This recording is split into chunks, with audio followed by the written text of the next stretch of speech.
Peygamberimiz Aleyhisselatü Vesselam rahmetul lil alemin. Peygamberlerin imamı. Kıyamet gününde bayrak peygamberimizin elinde olmalı. Peygamberlerin bayrağı peygamberimizin elinde olmalı. Manası ne mi? Tamamı peygamberler peygamberimizin bayrağının aşağına yığılmalı. Şulandaza serdar kavneyn. Şulandaza faziletli peygamber, şulandaza bir Allah tebarek ve teala muhim edip koyun peygamberinin ibadetine qarak görülingani. Ana bizler bir günahkar bende, bir masiyetkar bende, Rusya bende bizler. Bizlerin gözümüz bile günah bol veriyor, ağız bile günah bol veriyor, ayağımız bile günah bol veriyor. Bizler o günahdan hiç vakit hata yemiyoruz. Günah edip oturuyoruz özümüze layık günahlardan. Peygamberimiz o masumtulara. Bir adam içimizdeyse ki valla men günahdan edemiyor. Beş vakit namazımı okuyup Musa çiğen adam men diyorsun. Okuymağım gerek değil diyorsun.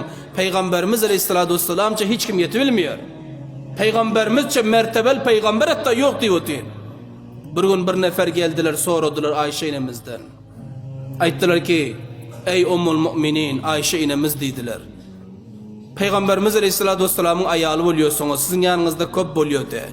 Size köp sırna itiyor de. Şunca yıl ki peygamberin zindegisinde yaşadınız, işlerinin içinde bir aciplerin iş gördünüz mü dedi. Karan, acip saval. Peygamberimizin amellerinin içinde bir aciplerin amel gördünüz mü dedi de. Ayşe inemiz razıyallahu teala anha ettiler ki acip saval ediyorsun. Peygamberimizin her harekatü sakanatı acipte. Peygamberimizin her amel bir acip amelte. Kaysviyen aydıp göreyim ben. Birini aydın dediler. Hazret Ayşe inemiz razıyallahu teala anha ettiler bir ekşil ki. Bir gece dedi men nobatumte. Peygamberimiz Aleyhisselatü Vesselam meninke geldiler.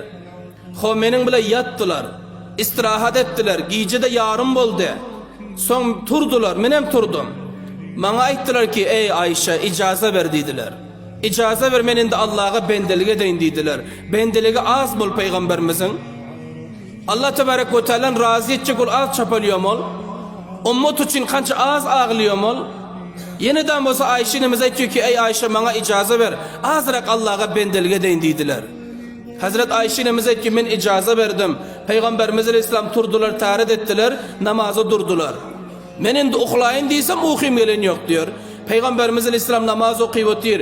Şundan da uzun kıraat ettiler. Kıraatında şunca ağlıyorlar, şunca hıkkıklap ağlıyorlar. Peygamberimiz Aleyhisselatü Vesselam mübarek sakkalları höl olup, bana birleri höl olup küttü diyor. Kökürüklerinin üstleri col höl oldu. Kıraat edip ağlap eti nefil namazdı, teheccüd namazdı. O billenken huftan terk edip, huftan kaza edip, o bir oturup huftan okuyun yok ol. O namazın kazalarını okuyun yok Peygamberimiz Aleyhisselam. Namazı teheccüd okuyup ağlap etiyorlar. Rükuva vardılar. Rükududam şılandaza ağlıyor. Şılandaza gözünün yaşı yere tup damıyor diyor. Son secde vardılar. Secdede de şu rakam ağlap eti men günüme geldi bir uç olur bul deyip. Hazret Ayşe'nimiz aytıyor. Teaccüp ettim bir uç olur dedim. Bul Peygamberimiz Aleyhisselatü Vesselam ana şöyle namaz rükududam ağla, secdedem ağla, kadedem ağla. Şul ağlap çık giyeceğini oturdular. Hazreti Bilal razıyallahu teala'nın külkinin yanına geldiler de ya Resulullah namazın vakti oldu deyip erti namaza haber veriyor diyorlar. Gece yarım turup ibadet şuru, ağı şuru, Hazreti Bilal gel külkinin kıygırıyor namazın vakti oldu ertir deyip. Subhanallah. Peygamberimiz Aleyhisselam namazını halas ettiler. Ben mübarek ellerini tuttum. Hazret Ayşe'miz aytıyor. Ayttım ya Resulullah sallallahu aleyhi ve sellem. Ne için özünüz giyiniyorsunuz? Siz masum değil mi? Allah Teala sizin günahlarınız avvalin ve ahirin geçen yok mu? İzni şefaat sizde değil mi? Peygamberlerin serdarı değil mi? Siz ahirin peygamber değil mi? Allah size cenneti vaat etmedi mi? Ne için bunca özünüz giyiniyorsunuz? Ne için bulandazı ağlıyorsunuz deyip Ayşe'mize ki ben Peygamber Huda Aleyhisselam'a ayttım diyor. Tacip nire? Hazret Peygamberimiz Aleyhisselam tebessüm ettiler. Bana ayttılar ki ey Ayşe aya men şükürgüzar bendelerin cümlesinden bolmayın mı dedi. Subhanallah. Aya men şükürgüzar bendelerin cümlesinden bolmayın mı? Ana men günahım yok ekene. Ana men cenneti ekerim ha? Ana men peygamberlerin mesela imam ekenim. Ahirin peygamber ekenim. İzni şefaat mende var. İndi men şükür etmeyin mi dediler. bu ağılar, bu namazlar, bu ibadet şükranat dediler de. Azizlerim.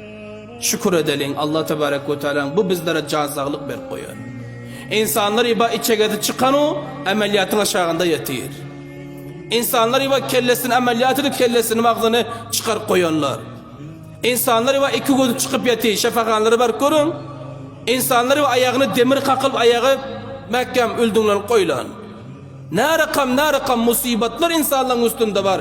İnsan var ki secde etmeklik dertler gaytaran. Vakbir secde etsem diye ağlıyor. Vakbir secde etsem. Allah bizlere can sağlık veren, sıhhat veren, izzet abru veren, mal, mülk, dünya iyi bir çoğutiz. Şükranası için namaz teheccüd okuyayım almayın. Şükranası için 2 rekat nefil izafe okuyayım almayın. Ana bilir pâk ekenik, anca adam ekenik. Azizlerim, nefil namazlarda bereket var.